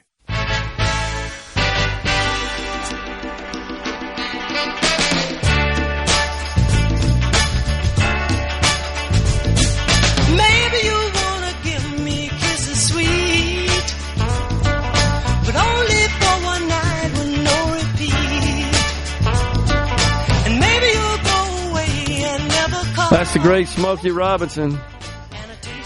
I went to a business event. This has been a long time ago when I was able to see the great Smokey Robinson perform. Is that Phoenix And a handful of us that had won some awards that night got to go backstage and meet with him. So I have a picture in my house of my wife and I with the great Smokey Robinson. One of the best. So, He looks so young. I know. Incredible. Yeah. Timeless.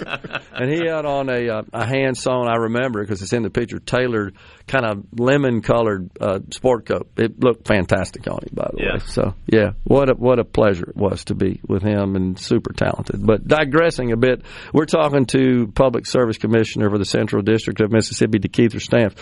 All right, so explain to the people what you just explained to me, that you're prohibited from talking about discussing rate requests like this to the point where you would tell publicly before you've had the official opportunity to rule as a commissioner. If you talk about that ahead of time, you're not able to do that, permitted to do that. Well, how you're going to rule. Right. We have a quasi-judicial function at the Public Service Commission where we make rulings. Okay. We should not be answering questions about how we're going to rule before we've been formally presented the case. It's kind of like the judges. You asking a judge, hey, before you get presented this murder case, how are you going to rule on it?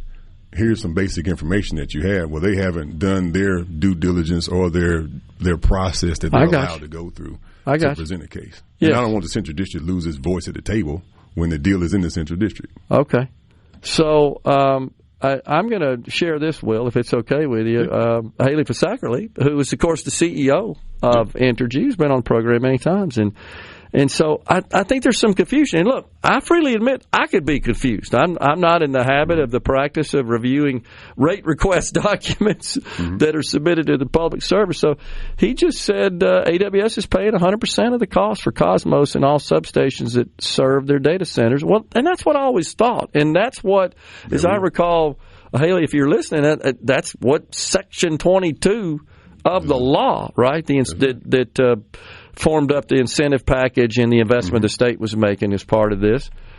So he said the chart shows the methodology used to calculate rates because assets have to be placed into rates, but the rate AWS pays goes to cover 100% of the revenue requirement. The customers get the benefit of AWS revenues through a different mechanism.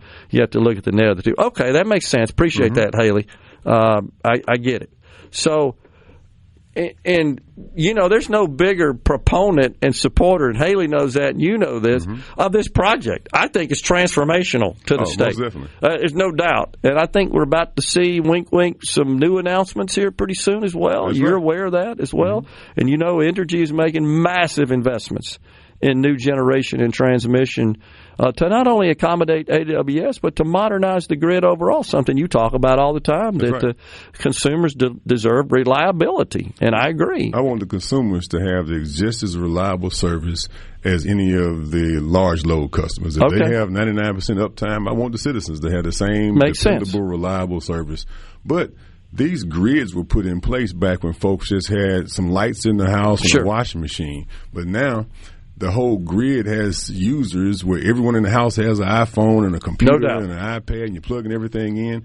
And now that grid needs to be overhauled. Well, the demand for electricity has exploded the way the demand for data is. And to your point about all the stuff we have in our houses now, I read a report not too long ago that predicts we're a few years away from the average house having 400 things in it connected to the internet. At all times. Yeah. And you think about all the stuff I have now, I'm thinking, yeah, I feel like I'm pretty close to that now because we all have these lighting controls and whole house audio controls and HVAC controls and locks and security, and it's all affordable to almost everybody. That was for, the very affluent 25 years ago, but now this is commonplace. And all your appliances, as you pointed out, heck, they're all connected to the electricity, but they're also connected to the internet, right? Most of these smart appliances are. So we're seeing kind of a parallel trend of we need more connectivity and low voltage bandwidth, if you will, but we also need more electricity to power all those devices. And so I applaud this. I think it's great. I just know, and I know Haley and I have had this discussion as well, that if there's any indication that consumers are going to bear the cost of this massive investment that Entergy is making to power AWS, that's not only going to be a problem, that seems to me to be inconsistent with the law and with the expectations and understanding. So I appreciate the fact that you can't tell us how you're going to rule on something that you guys haven't gotten to. That's part of the process, and honestly, that makes sense to me. But I can give the citizens assurance that what we're going to do is stick to the same pillars that we talked about the whole time with all these hyperscalers and all the large load customers, is that they should bear the brunt of what's necessary for their operations to run. I think everybody's on board with that. And so is AWS. And so is AWS. Yeah, they've made it very clear. They don't want to pass on the cost of the energy, the electricity they consume to consumers. They want to be good corporate citizens. Exactly. They made that very clear, and I think they will be, but you being an elected official, of course, the people expect you to stand in the gap and make sure that this is ruled on fairly to all involved. One of the things that we always focus on is not losing our ability to be at the table and to be able to speak up for the Central District. That's why we don't speak on things before it's time. Sure. Because we don't want folks to kick us off the case because of something we said in an interview or something we said publicly. We want to be at the table and able to do the job they elected us to do. Yeah. And you know what's got people particularly interested in this is that it is true that in some states it looked to me like the result of lack of proper planning. They ended up kind of being blindsided with additional jacked up demand for electricity when these data centers started building out a few years ago, and now they're sort of caught a little bit blindsided without sufficient electricity to power them and their normal load, and that's causing problems, and it's causing rates to go up, to have to go invest more to accommodate that. We need these kinds of effective partnerships with effective regulation. Sure. Because how will we meet the demands that the citizens have for the future without having partnerships like AWS and the rest of them to shoulder when we want to, like, I'm a big proponent of nuclear. Right. Well, how do we get there? We've talked about that. We need more nuclear, but who's going to bear the burden of that? How are you going to shoulder and shoulder that burden of the cost of it? Yeah. You need these kinds of partnerships to be able to do those larger things that's necessary in this situation where we have a declining population. And honestly, when Haley's been on, he's explained that as well, that we're actually benefiting from the economies of scale here, that the energy and electricity providers, all utility providers, they constantly have to modernize their infrastructure and their facilities, that when you're fortunate to have one big customer come in is going to consume a lot and pay for a lot, that we all benefit from that economy of scale. I totally agree with that. It makes perfect sense to me, especially when you look at the sort of revenue that's going to generate for Entergy to cover those costs. So I think there are some cascading positive impacts of that. There's just concerns that, hey, what's in this contract between Entergy and AWS may be some underwater rate. And I've had people push that narrative, and I said, well, you don't know, and I don't either, and we're not entitled to know. Well, anybody with the iPhone can figure it out. Because all you got to do is pull out your calculator and say, okay, well, how much power did Entergy use on a month-by-month basis, and then how much revenue did it increase? If you put those months side by side with the construction of the project, I hear you. Then you can use a calculator to figure out all the things you need to figure out. And actually, I've done that. So the way I see it, it's commensurate. I mean, the revenue being generated is commensurate with the expense. That's what you want to see. That means that we don't have some backdoor rate negotiated that is going to end up causing Entergy to be upside down on their expense versus revenue for this one gigantic customer, and they're going to have to pass that on to consumers. I don't think that's the case, based on the little math I've done. So one of the main things we got to look at is what type of regulation do we want? Yeah. And say, okay, if you have entities that are as large and have more capacity than most countries in the world, that means they have unlimited money.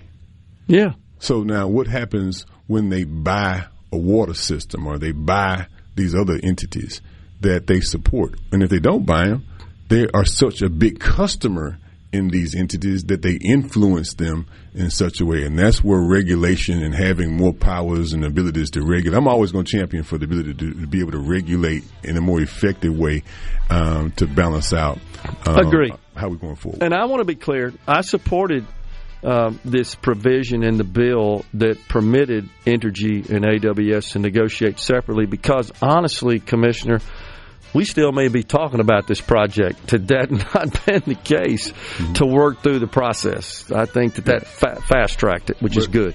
And as we look at these things, we have to understand that these laws and regulatory operations will be in place for hundreds of years. Yeah, this is not something like a normal manufacturing plant that may be a short term. You're right. These are decisions that will be 100 and 200 years from now still in place. Okay. And so that's how we got to approach how we regulate and how we Appreciate you govern. coming in. Thanks a lot. As always, to Keither Stamps, Public Service Commissioner for the Central District. We're coming right back.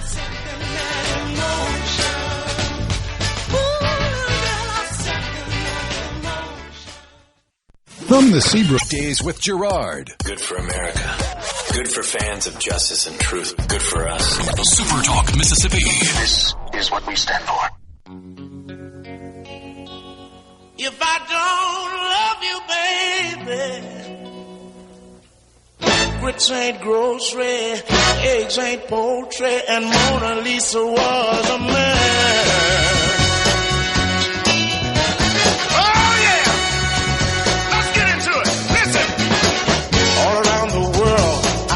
Be a bride. I'd lie on my bed and stay with my woman till I die.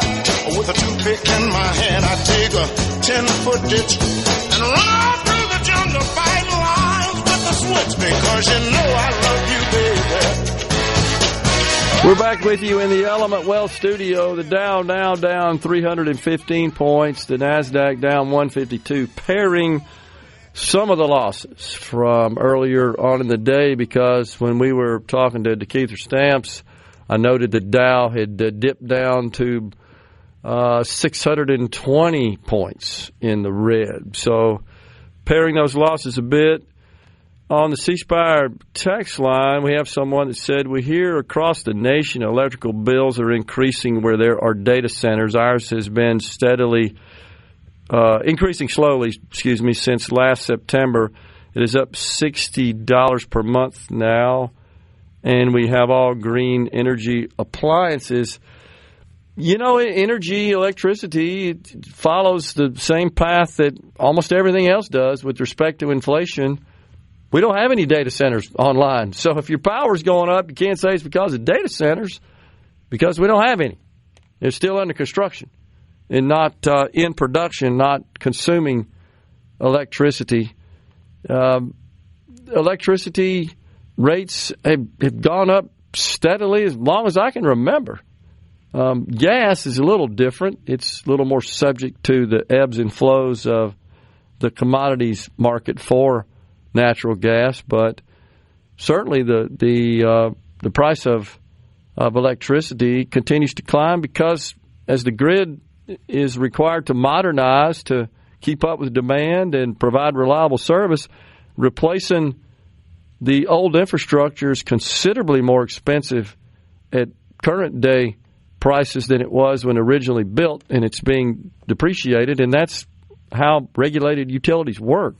So data centers or not, you can expect to see electricity rates continue to rise at some rate, some clip. I think what this, however, will do through the economies of scale, it will moderate and actually reduce the rate of increase, just like inflation. If you see deflation, meaning across the board the price of stuff goes down, that's bad. That means the economy's crashing. That's indicative of a recession. And that's because a bunch of people have lost their job, don't have any money to spend. That's why prices come down. So you don't want to see that. And the same is true with electricity. It's going to continue to rise. We just want to keep it to a minimum. And the way to do that is to have more customers consuming to share in the cost, which is what I think these projects are going to bring in. This person said we can more afford these increases. I think not, is what they meant to say. We are tired of paying infrastructure of new businesses like Nissan when we do not benefit for a tax-exempt business, nor should our property taxes continue to increase due to these new businesses, most likely. Quite the opposite. The property taxes or a better position to stay the same or actually decrease if we had more businesses such as AWS, who will, by the time they're done with phase one, they will have doubled the assessable value of property in the county of Madison from a property tax perspective. So that's actually how you are able to avoid property tax rate increases and even decrease. And I'm going to be lobbying, by the way, to decrease the property taxes in Madison County as a result of this massive influx of new revenue the county is about to enjoy, and the school district as well. So, but the other thing is, I don't know what you mean by a tax-exempt business, because even Nissan pays massive amount of property taxes. They did get a corporate tax abatement for a while. I believe that has expired, but you have to consider the number of employees that they do have on board that pay sales taxes and income taxes as a result of their employment. So I'm for ending these sorts of special incentives as soon as all the other states do, because if we just want to say goodbye to any possibility of any economic development and new investment, sure, just say we're not going to help you out there from an incentive perspective, and then we'll never win another one, is what will happen. Don't want to see that happen, because it's the only way we're going to get off the bottom in every economic category is to grow our economy. And I'm tired of subsidizing the other states with talent. We pay a ton of money to send all these people to college, and they leave before the ink's dry on their diploma, as I like to say. That's where you're really losing money, is not having a place for them to work, but paying for their education. The same with all the tremendous education gains, which we certainly should boast about, and the rest of the country has noticed as well. It doesn't provide any value to the state if the people don't stay here. We're just getting them a better education to go work somewhere else. So, funding the next generation. Yeah, it's going to the other states. It's going to the other states. Yeah, that's not helping us. So I also today wanted to, let's see, somebody said I don't live in a real world. Oh, it's that same person. That's fine. We just said the rural elderly do not have an iPhone. Well, okay, I understand that, but the vast majority of the population in the world, in fact, there are more smartphones than people. Did you know that? There are more smartphones than people. I know a couple people with multiple phones. Yeah, I do too, as a matter of fact. But there are more smartphones than people. Even the poorest people in the world have smartphones. They have to go to community areas to charge them, literally. So, but look, it was a general comment. The fact is, the vast majority of the world does connect, and I do know this person says that they still don't have internet connectivity in their part of the county where they live, in Madison County, I believe. And all I can say is that that's in process. You know, we've talked to Sally Doty with the Beam organization that's responsible for overseeing the rural internet build-out. This country is just a hard place to build internet in because our population is widely dispersed. It's not like Europe or Japan, for example, where everybody's kind of concentrated in small areas. It's easy to build out that infrastructure. It's much harder here. Not an excuse, it's just reality. But the good news is that's all underway, and I do think that's critical to growing our state's economy as well. But we've been talking a little bit about health care somewhat because of the government shutdown. Basically was rooted in the problem or the issue of continuing the Affordable Care Act enhanced subsidies. That was the core issue that Democrats were holding out on. And they got nothing, by the way. They finally got a few to capitulate and cross the aisle there and join in with the Republicans to reopen the government, and that shutdown achieved zero for them. It was really dumb.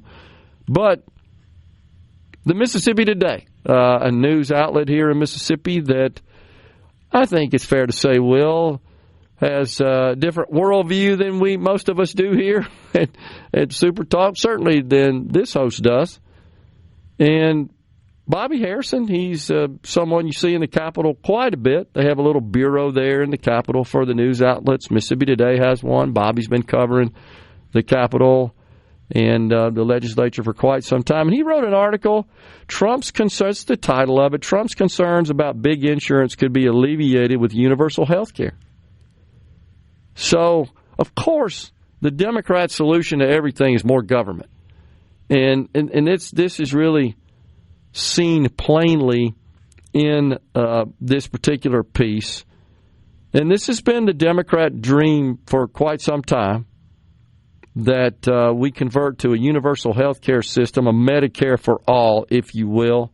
And it sounds so virtuous, so noble. We just have one called single payer, so would be no private insurance companies. Everybody would be insured by the government, and the government would pay health care providers.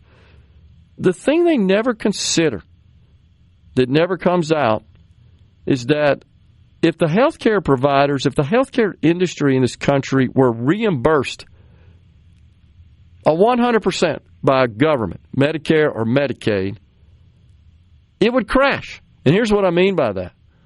Medicare reimbursement rates, they trail those of commercial insurance companies. So do Medicaid reimbursement rates, even more so.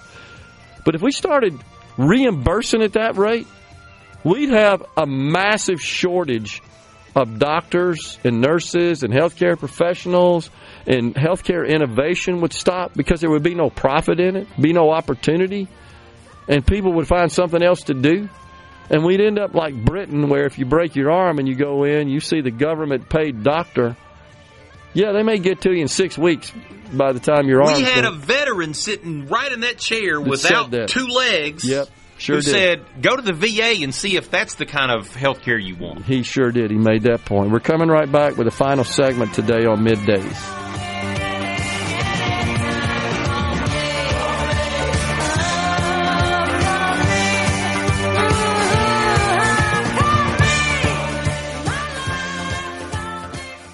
Hey, can you blow up some... Now back to Middays with Gerard here on SuperTalk Mississippi.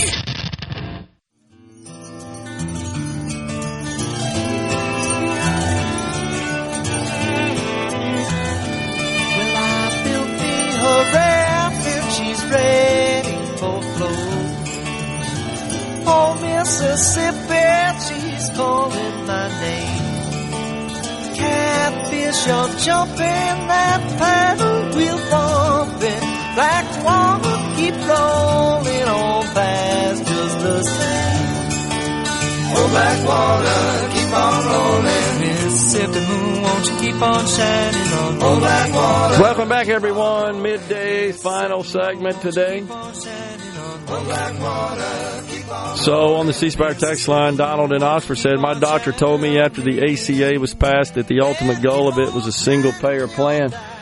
I think that's largely believed by the public. I don't know that I'm totally share that belief. Now, do I think the Democrats want single-payer? 100%. Absolutely. I remember distinctly, Will, in the presidential election cycles of 2012, 2016, Democrats on the stage in their debates when the question would be asked, do you support converting our health insurance system to single-payer Medicare for all?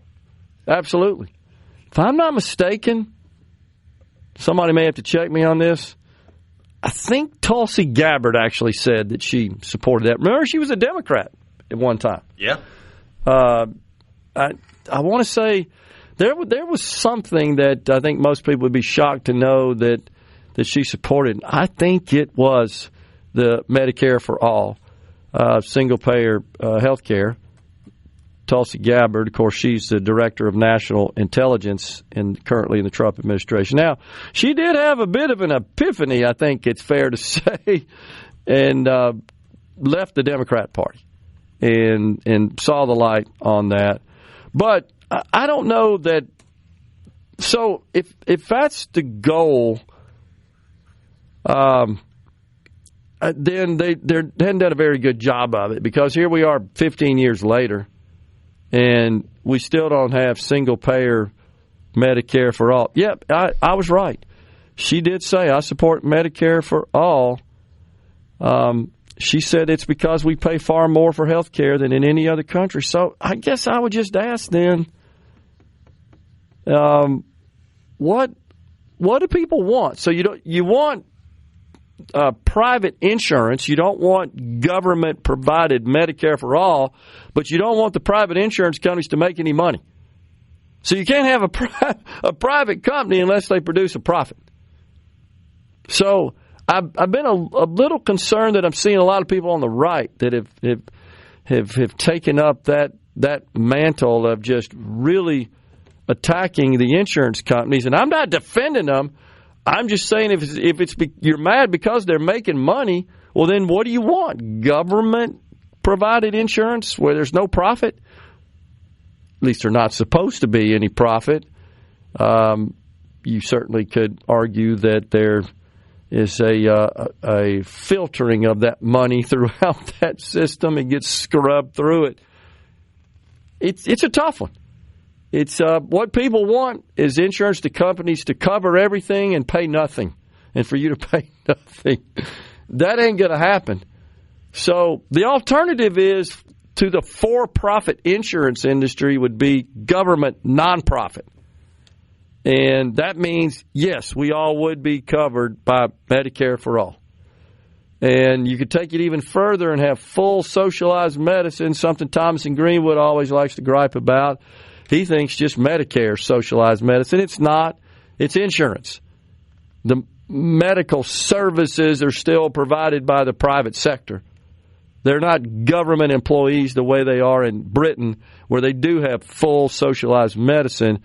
All the employees, all the physicians, the nurses, the healthcare professionals, they work for the National Health Service for a fraction of what they are paid similar roles in this country. A fraction. There are no $1 million a year surgeons in England. They're more like $150,000 a year. In this country, if you're a specialist, and this is fine, this is the market at work. If you're a healthcare specialist, there are physicians at UMC down the street, that make 7 figures. And they should, based on market conditions. Market dictates that. But in the UK, it's dictated by government. You want to be a liver transplant surgeon? Here's your $150,000. Take it or leave it. That's why they don't have any. That's why there's a shortage. That's why you wait. Because nobody wants to deal with the schooling and the education and the stress and the hassle. And very few people have that sort of skill and knowledge for such a small amount, relatively speaking, money, when they can do something else in Britain and make more money at it. So it's a problem that ain't going away, but I sure hope that people see this from a little more factual and open-eyed basis that, yeah, we don't like the insurance companies making money, but the alternative is the government supplies your insurance, and they pay government reimbursement rates, and you get government health care just the way that our friend from 9 Days for the Troops talked about, right? 7 days, yeah. Scott Burns. Scott Burns. We're out of here today. We'll be back with you again tomorrow. Until then, stay safe and God bless.